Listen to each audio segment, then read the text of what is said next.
Hi, so I don't know how that is for you, but so far I've always managed to work in Cubase without ever using or needing a sampler track. It's just not a feature that I ever felt I needed or missed, producing and recording music for my own pop rock band Wash, since we mostly play real instruments which are recorded acoustically via microphones or DIs, for example. However, I recently had a look at this track type in Cubase and found that it actually has quite a lot of great features and really extends the creative possibilities that you have in our favorite DAW. So let's have a look at the essentials of the Cubase Sampler Track. Let's go!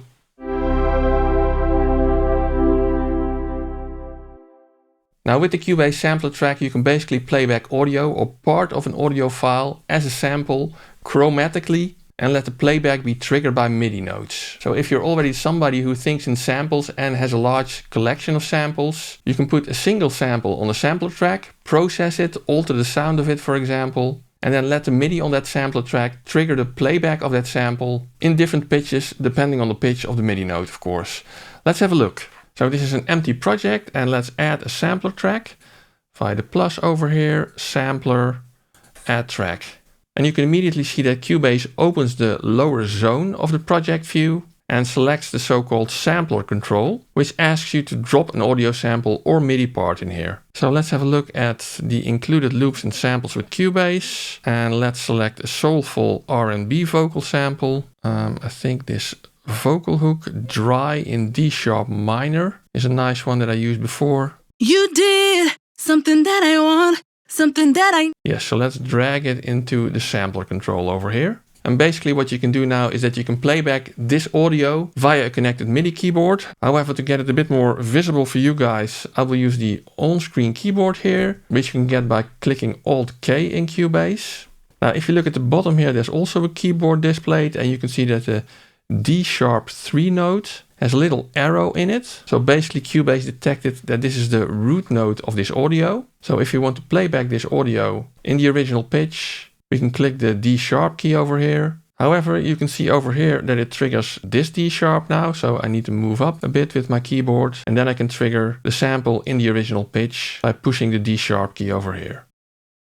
You did! Now, as you can see, there's a bit of space at the beginning of this audio. Now we can cut that out when we play the key by using this control over here, moving it a bit more to the beginning of the audio. And maybe we only want to play the beginning of this audio, so let's just use this phrase over here. And now the audio starts immediately if I push the key. You did! You did! Now you will also notice that if I go up to another note on this keyboard over here and also on this keyboard over here, that the pitch gets raised as well. You did! You did! You did! Yeah, so basically the idea is that if you, for example, have a nice sample of a guitar plug, then you can play that guitar plug in all the different notes all over your MIDI keyboard. If the pitch deviates too much from the original pitch, you will hear that as an artifact, of course. But that's the basic premise of the sampler track.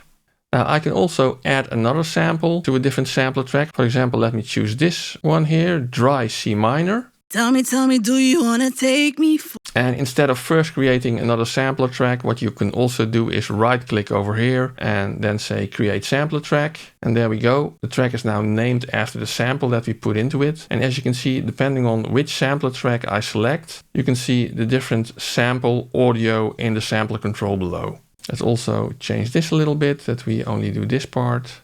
And over here you see the root key is now C. So if we play the C, Tell me, do you... the original audio gets played back, and if you move up, do you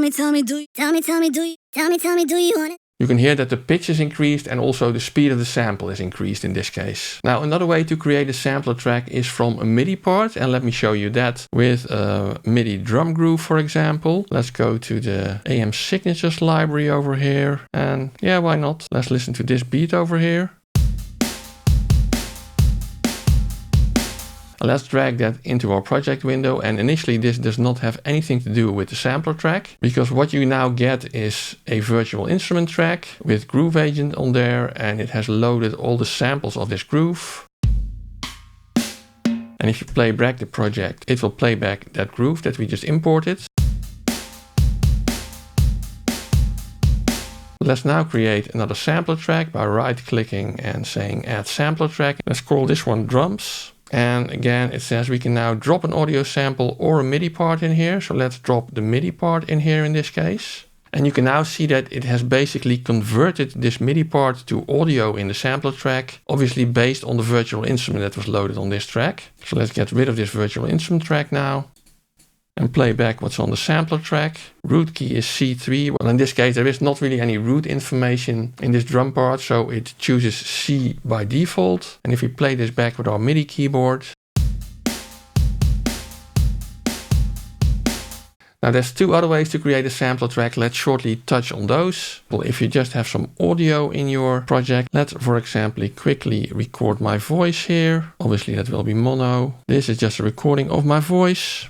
And yeah, my level is pretty low, but as you can see, there is audio in there. And you can now select this audio over here. Go to audio, create sampler track. And as you can see, it has now created a sampler track with the audio of my voice. Quite soft, so let's normalize it to, I don't know, -6 for example. There we go. Set the start and end point again, and we can play back my voice with MIDI. And finally, another way to create a sampler track is from the audio editor. If we double click this audio, and maybe we want to create a sampler track of this part of the audio, you can go to ranges over here and say create sampler track. And as you can see, it has now created a second Vox 01 sampler track. This was our previous sample, and this is our next sample. Let's again normalize it to -6, and I can play it back again with my MIDI keyboard. This is. Now before we go on and look a little bit more into what can you now do with these samples in the sampler track, if you like this video or find it useful at all, please give it a big thumbs up for the YouTube algorithm, subscribe to the channel and ring the little bell icon so you get notified when I publish another video. And if you're really enjoying my content, you can also consider using the super thanks button below the video. Or maybe even better, if you're planning to buy anything at one of these stores, I have many affiliate links in the description of this video to these stores.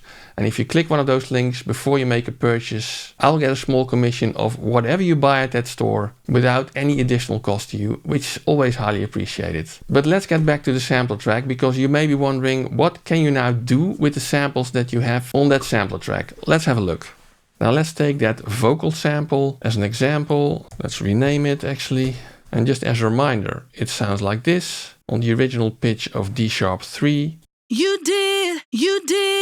And you're seeing this sample in the sampler control below here, and there's various ways that you can now manipulate or process this sample with all the options in here. Let's explore a couple of them. As you can see over here, the sampler control has a separate undo and redo button over here, which it remembers for every sample track separately. So that's very convenient. Like almost any other track in Cubase, you can let the sampler track listen to any automation that you put on there. For example, you can add volume automation or any of the other automation that you normally have on an audio channel. You can also write automation as with any other channel. You can also have two variations of this sample, which you can then compare. For example, on variation B, I might want to make it longer, and then I can switch back to variation A, where I have a shorter sample, just so that I'm able to compare. But you can also do that, of course, with any of the settings over here. Have an A and a B version. Now this shows you any received MIDI events, just in case you want to diagnose whether the MIDI from your keyboard is actually arriving at the sampler track. You can let any processing snap to 0 crossing. That's probably a good thing to avoid getting any clicks. Let's reposition our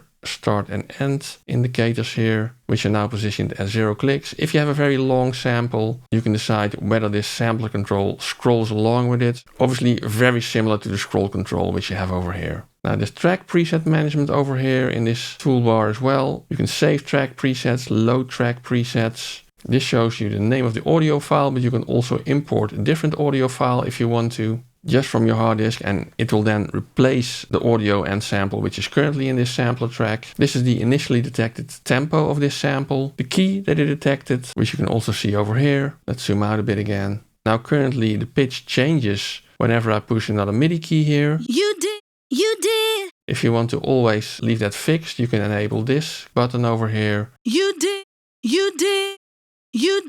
And now you can see that the pitch of the sample does not change no matter which key on your keyboard you use. Now there's also a loop mode over here, which currently is set to no loop. So if you push the relevant MIDI key, it will just play the sample once. You did. And then it'll stop. If you set the loop mode to continuous, you can see that it will repeatedly play the sample as long as you keep the key pressed. You did, you did, you did. Now you also see the sustain loop start and sustain loop end over here. And you can, for example, say that you want the repeated part to not be the whole loop, but only the second part over here. Let's listen to how that sounds. You did. And by the way, you can also put your cursor between those two indicators and then you can move the whole sustain loop left and right. And you can actually also do the same thing here with the full loop. Now you can also set the loop mode to alternate. Just to make it more clear, let's set the sustain loop exactly the same as the main loop. Because when you set this to alternate, you can see that it will alternate going from left to right and going from right to left. So that you basically get a reverse sample on every repeat. You can set it to once, which means that the sample will be repeated once exactly. You did. And then it'll stop. You can set it to until release. You did. Which will stop when we release the key. And you can set it to alternate until release, and then it will flip back between the normal sample and the reverse sample until you release the key. You did. But let's set this back to no loop, because the next option basically indicates that this is a one-shot sample. And this is particularly convenient for drums, for example, or when you want to always play the full sample, even though you're not keeping your MIDI key pressed. For example, if this would be a snare hit, then you might just want to tap quickly on your MIDI keyboard and then the full snare should always sound. So if you just click the MIDI key shortly now, it will still play the full sample. You did! Which is one shot. Now this part is for normalizing, which I already showed you. You can basically set this to the value that you want to normalize to. Maybe we want to normalize to minus 3 dB. If you then click this, you can see that there is a gain reduction of 1.6 dB now, to make sure that the highest peak in here gets exactly to minus 3 dB. So it's a bit softer now. You did! Let's undo that again. You can also manually change the gain if you want to. Now you saw that we so far only played back part of the audio file, the part between the sample start and the sample end indicators over here. If we just want to stick to that part, you can also say trim sample, and then you can see that the sampler control only shows the part that we have selected playback. Now you can always revert to the full sample with this button over here. Let's stay trimmed. You can reverse the sample so that you always get reversed playback. Now you can set it to monophonic mode, and if you don't set it to monophonic mode, this means that you can also play chords with this. Now I can't demonstrate that on this on-screen keyboard, so I will shortly play this on my MIDI keyboard. But this is what happens when I play multiple MIDI keys when we are not in monophonic mode. You did! So you can hear that there are multiple samples playing at the same time. However, if you never want to do that, for example for a solo instrument, you can set this to monophonic mode, and then if I play the same 3 keys at the same time, you did! You can hear that there's still only one sample playing. Now, if you're in monophonic mode, you can also set up legato mode. And that means that the sample will not be re-triggered if you play the next key, but it will just change the pitch. So I'm now going to play the C on my MIDI keyboard, followed by the D. You did! So you have to make sure that you play legato on your keyboard. But you saw that the first part of the sample is based on the first key that I pushed on my MIDI keyboard. And the last part of the sample is based on the key that I played after that. Let's turn off monophonic mode. Now, lock parameter settings basically locks all the current sampler control parameters and keeps them the same even if you load another sample into this sampler control. Now, parameters that are directly related to the sample, for example, start end, loop start end, root key, tempo that it detects, they will be based on the newly loaded samples, but any of the other stuff that we will still talk about will be locked and will stay the same as you set it. Now there's a MIDI reset option which stops playback and resets all MIDI controllers to their default values. And this is, for example, useful if you want to stop the playback of a long sample when you're in one-shot mode. Let's demonstrate that. Let's turn on one-shot mode. You did! As you saw, I could terminate the sample by pushing the reset button before the one-shot ended. Now this last button over here will allow you to transfer the audio sample with all its sampler control settings to an instrument that is loaded to a new instrument track. For example, let's push this and you can see that I can transfer to Groove Agent or Pad Shop. Now let's, for example, transfer this to Pad Shop 2. And you can see that I now have my sample in Pad Shop. You did! You did! And after that, you can basically do all the processing that you normally can do in Pad Shop on this particular sample. And it has also added a Pad Shop instrument track for this. Let's get rid of this again. and move back to our vocal sampler track. Yeah, so those are all the options in the sampler control toolbar over here. Next up, you can see the wave display, which you already saw that you can set the sample start and end points. You also have fade ins and fade outs if you want to. And if you have a loop mode, you get a separate sustained loop start that you can determine to set which part of the loop will be repeated if you set it to any continuous mode. You did. The ruler over here is like in the regular project window. You can set it to bars and beats, seconds or samples. And you have the usual zoom control here at the bottom as well. Let's go back to no loop over here. Now at the bottom you see the display of a MIDI keyboard, which shows you the root key of the sample, which you can move if you want to. You can also set the start and end points for the part of your keyboard that you want to be able to play back the sample on. For example, if you notice that it only sounds good between C2 and maybe C4 over here, then all the other keys on your keyboard will not trigger the playback of this sample. You did.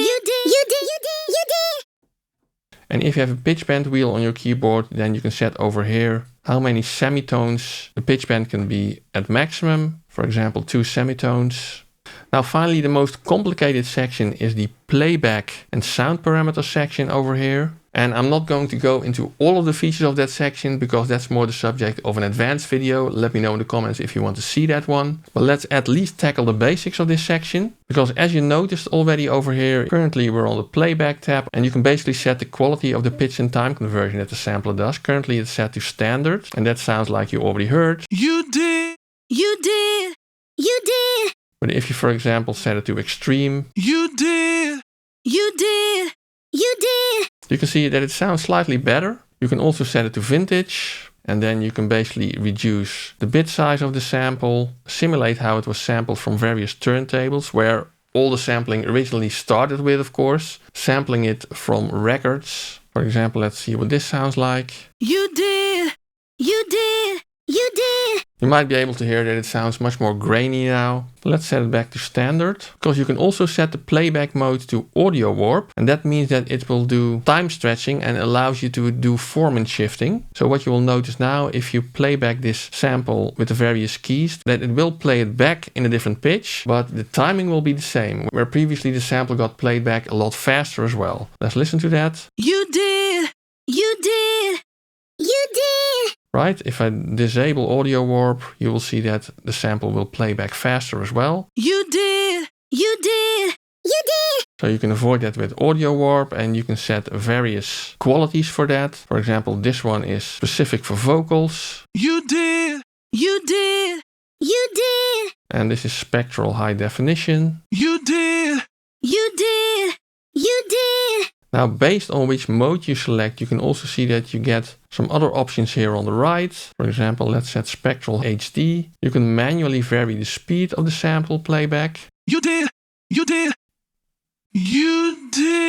Or you can sync it to the project tempo. You can again enable legato if you want to change the pitch by playing a different key while playing the sample. I can only do that on my MIDI keyboard because you really have to smoothly go from one key to the other key. You did. Now if sync is activated, and then Cubase will adapt playback of the sample based on the project tempo. For example, now it sounds like this. You did. If I change the tempo back to 80, You did. you can also change the formant of the sample. You did. And key F determines how much the formant follows the pitch. You can use positive values to minimize the Mickey Mouse effect when pitch shifting a sample. So this one is particularly handy if you pitch shift a sample. So let's try that. Let's, for example, shift it up 5 semitones, which makes it sound like this. You did. By pushing this key up, you can see it sounds You did. a lot more natural compared to this setting. You did. Yeah, you literally reduce the Mickey Mouse effect. Now in these next sections, well, you can obviously change the pitch. You can do that fine. You can even let the pitch be changed by a low frequency oscillator. And you can specify the glide time when you play the notes legato. There's a whole filter section that you can use to specify filters on here with various shapes, cutoffs. You did. Resonances, drives. Again, you can specify the cutoff key follow, like you could do for the formants here. And there's an LFO section that allows you to vary this filter based on the low frequency oscillator, allows you to change the volume, use an LFO on the volume, change the panning, and use an LFO on the panning. Now I've purposely skipped the whole modulation section that you have in these controls because that's really the subject of a much more detailed and advanced video for use of the sampler track, because they also introduced some of the newer features that were added to the sampler track later. Now there's one more very interesting feature in the sampler track which you can consider part of the essentials, which is the fact that you can slice drum grooves. So let's quickly have a look at that as well. So let's select the drum groove that we imported here. As a reminder, this is what the sample sounded like. And down here you can now go to the slice tab and turn on slicing, which basically breaks up this loop in different slices where each slice can be played with a separate key on your MIDI keyboard.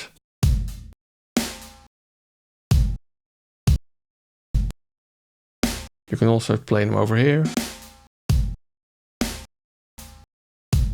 And this is the mode that it uses for determining how it slices. Right now it slices based on transients. It's basically based on hit points that it detected that we know from other parts of Cubase. And when the mode is set to transient, the threshold over here basically determines which hit points are selected and which are not. As you can see, if you set the threshold a lot higher, only the loudest hits are detected and will create a different slice. You can also set the minimum length that the slice should have, and you can set a fade in and a fade out time so that it will apply a slight volume curve to the beginning and the end of the slice so that you avoid any clicks. However, you can also slice based on the grid setting. For example, the grid setting over here is now set to a quarter note. So you can see that the slices are made exactly on quarter note boundaries. You can set it to transient grid, then it basically combines the grid setting as well as the transients that it detects. So it will only select the transient if it is close to a grid border, which is specified by the grid catch. And you can also set the slice points manually. If you alt click in here, you can see that it adds a slice point, which you can move, of course, again, if you want to. Probably a zero crossing is nice to have on in that case. And if you alt click on it again, you can also remove it again. But let's set this to transient again with the default threshold. And based on this, there's now also a MIDI phrase generated here, which you can drag into your project. And the MIDI notes in here now basically trigger all those slices to play exactly this groove. Let's have a listen.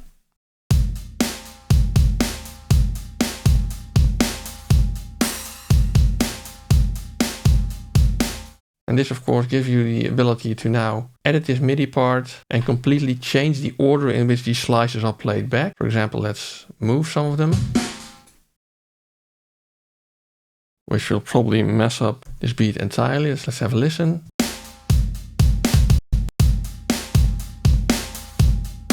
Yeah, so you can get really creative with slices. Now I purposely skipped over some parts of the sampler track functionality because it's really advanced functionality, like the modulators and the LFOs. But if you are really interested in those subjects, let me know and I will make a separate video about it. Now I'm also kind of wondering whether you are already or were already using the sampler track and what you use it for. Maybe you have some nice features that I didn't highlight but which were very useful to you. Let us know in the comments so we can all learn from each other. Now another very nice track type in Cubase is the arranger track, which can really help you in your production workflow. And I have a separate video about that track type, which I'll link over here. Check it out, enjoy, and see you soon.